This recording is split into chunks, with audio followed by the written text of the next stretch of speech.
Buen día. El tema que tenemos en estos momentos es la Iglesia en la Alta Edad Media. Es importante recordar que durante la Edad Media la Iglesia Católica adquirió una gran relevancia, una gran importancia. Pudiera ser debido a la excelente organización que tenía. Aquí en pantalla podemos vislumbrar que se dividía en clero secular y en clero regular. Ambos cleros tenían como jefe máximo ¿a quién? Al Papa. Dentro del clero secular tenemos a los obispos, a los arzobispos, a los sacerdotes, y dentro del clero regular podemos observar que se encuentran las abadías, que son los conventos, los monasterios, los frailes, monjas y monjes. ¿Okay? Esta es la organización que hasta el día de hoy podemos observar en el interior de la Iglesia Católica y que desde la Edad Media viene fungiendo precisamente dentro de sus estatutos de organización. Aunado precisamente a esta excelente organización, existieron diversas causas económicas, políticas y culturales que conllevaron a destacar, a fortalecer el poder y la importancia de la Iglesia en la Edad Media. En el aspecto económico podemos distinguir que recibía grandes donaciones de dinero o de tierras a cambio de la salvación de las almas de los donantes. Además, recibían lo que es el diezmo, o sea, el 10% de la producción. Recuerda que en la Edad Media los que tenían más tierras, más propiedades, pues iban teniendo mayor poderío. También políticamente hablando era muy importante porque va reforzando el Papa como representante de Dios en la tierra, va reforzando su poder frente a los nobles, frente a los reyes, y empieza a haber una pugna entre estos mismos para ver quién es el que tenía más poder. Obviamente la Iglesia siempre establecía amenazas, ¿no? De que tu alma se iba a quemar en el infierno si no cumplía los mandamientos y las disposiciones que ella misma establecía dentro de sus estatutos. Culturalmente hablando, la Iglesia también es importante. ¿Por qué? Porque el control de la educación básicamente la tenía la Iglesia.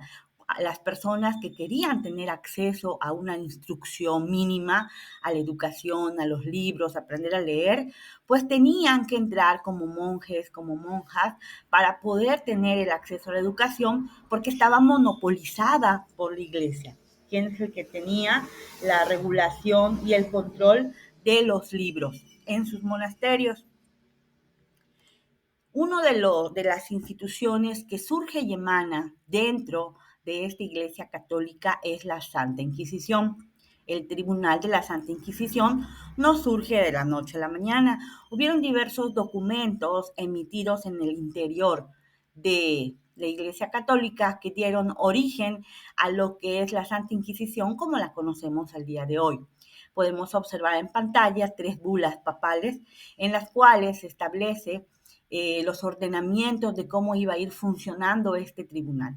El primero tenemos la Inquisición Episcopal mediante la bula ad abolendamnem del Papa Lucio III, donde se establecía esta capacidad de juzgar a los que habían contravenido las disposiciones de la Iglesia o la moral o las costumbres de la época, a los obispos. Posteriormente se emite la bula Excommunicamus del Papa Gregorio IX, donde ya esta atribución se le quita a los obispos y recae directamente ¿en quién? En el Papa, ¿no? Y tenemos en tercer término esta bula ad extirpanda emitida por el Papa Inocencio IV, donde inclusive se autorizaba el uso de la fuerza, de la violencia y de todas aquellas torturas, inclusive la pena de muerte, para lograr que los prisioneros dijeran que eran culpables de los delitos que se les estaban atribuyendo. Pero, ¿qué es entonces el Tribunal de la Santa Inquisición? Se le llama así a una serie de instituciones pertenecientes a la Iglesia Católica durante la Edad Media y parte de la Edad Moderna inclusive, cuya misión era detectar y erradicar principalmente la herejía, pero también iba a combatir cualquier comportamiento inmoral o contrario a los mandamientos de la Iglesia Católica. ¿Y cuál era su fundamento legal? El derecho canónico. ¿Cuáles eran los delitos que se perseguían por el Tribunal de la Santa Inquisición? Se clasificaban en dos partes: delitos contra la fe y la religión y delitos contra la moral y las buenas costumbres. Dentro de los primeros tenemos la herejía, la apostasía, la blasfemia, y dentro de los segundos tenemos la bigamia, el adulterio, las supersticiones, la brujería y la adivinación.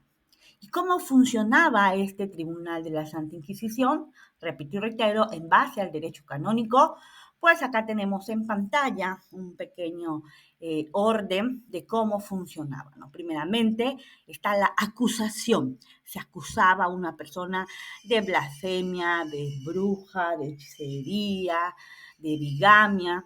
Inmediatamente, una vez que ya estaba la acusación, procedían a detenerlo. La segunda es la detención. Una vez que las personas estaban prisioneras, iniciaba lo que es el proceso, que era un proceso bastante injusto, porque a veces era un proceso muy somero y era obviamente sometido a todas las torturas, como podemos observar en pantalla, algunos ejemplos de estas torturas que se les aplicaban para que se declararan culpables. E inmediatamente que eran declarados culpables, se les emitía la sentencia de culpabilidad y obviamente todos los bienes, todas las propiedades de estas personas que eran declaradas brujas, herejes, iban a ser propiedad ¿de quién? Pues de la Iglesia Católica. Y estos métodos de tortura pues tenían como finalidad humillar públicamente a los prisioneros. Habían diversos objetos vinculados para castigarlos físicamente, para torturarlos. Habían instrumentales específicos, por ejemplo la pera, que se aplicaba a las mujeres que habían sido presuntamente adúlteras. También había el potro y muchos otros elementos de tortura que se utilizaban para tratar de sacar la verdad, entre comillas, de estas personas que habían sido encarceladas. Otro de los aspectos y otro de los delitos que habíamos comentado es el de la brujería, la hechicería. Cualquier persona que ostentara tener algún conocimiento o información fuera de los cánones de la Iglesia Católica, inmediatamente era acusado como bruja. Y esto se aplicaba específicamente a las mujeres. ¿Quiénes eran las brujas? Pues eran parteras, alquimistas, perfumistas, nodrizas, cualquier persona del sexo femenino que ostentara tener mayor conocimiento de cualquiera de los hombres. Eso era imposible, no lo podía concebir la Iglesia. Por lo tanto, buscaban cualquier pretexto para acusarla como bruja, y máxime si esta persona tenía bienes o tenía propiedades, pues qué mejor manera para declararla culpable y que la Iglesia se quedara con sus propiedades. Uno de los ejemplos de esta situación podemos mencionar, históricamente hablando, a Juana de Arco, que también fue catalogada y fue declarada culpable de herejía, de brujería y de impostora por haberse vestido de hombre, y fue quemada en la hoguera en mayo de 1431, muriendo por inhalación de humo. Inclusive su cuerpo fue quemado 3 veces para que completamente todos sus órganos estuvieran incinerados. La Iglesia en la Baja Edad Media comenzó a tener muchos problemas en su interior. Podemos tener la existencia de una decadencia y una corrupción en el interior de la Iglesia. Por ejemplo, aquí en la pantalla podemos observar las barraganas, simonía, nicolaísmo, indulgencias, el nepotismo. Todos los curas, los sacerdotes comenzaron a tener relaciones sexuales, y a las personas a las mujeres que tenían relaciones sexuales con los sacerdotes, con los miembros de la iglesia, se les llamó barraganas. También tenemos lo que es la simonía, donde utilizaban a la Iglesia Católica para obtener dinero, para enriquecerse, ¿no? Por ejemplo, el dinero de las limosnas, pues se lo quedaban para ellos. Por ejemplo, En el nicolaísmo podemos que los sacerdotes tienen de por sí lo que es el celibato, ¿no? Dentro de sus estatutos, pues muchos de ellos se negaban a cumplirlos y para eso tenían sus mujeres, las barraganas. También establecieron lo que son las indulgencias, empezaron a cobrar, empezaron a vender, mejor dicho, perdón de las almas a cambio de que les entregaras una cantidad de dinero a la iglesia y que supuestamente ese dinero iba a ser utilizado para la construcción de la Basílica de San Pedro. También tenemos el nepotismo, que consistía en poner en los cargos, ya no iban a ser sacerdotes, obispos, por convicción, sino que empezaron a venderse. O sea, yo quiero que mi hijo sea sacerdote, ahí te doy 10 hectáreas de terreno. O yo quiero que mi hijo sea el próximo obispo, ahí te doy 100 hectáreas de terreno.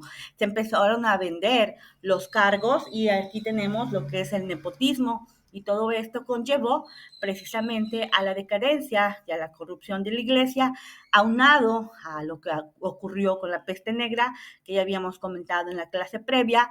El poder de la misma empezó a disminuir y disminuir, la gente comenzó a abrir sus ojos y es una de las causas que conlleva la crisis de la Edad Media y va dando inicio, florecimiento, lo que es la Edad Moderna.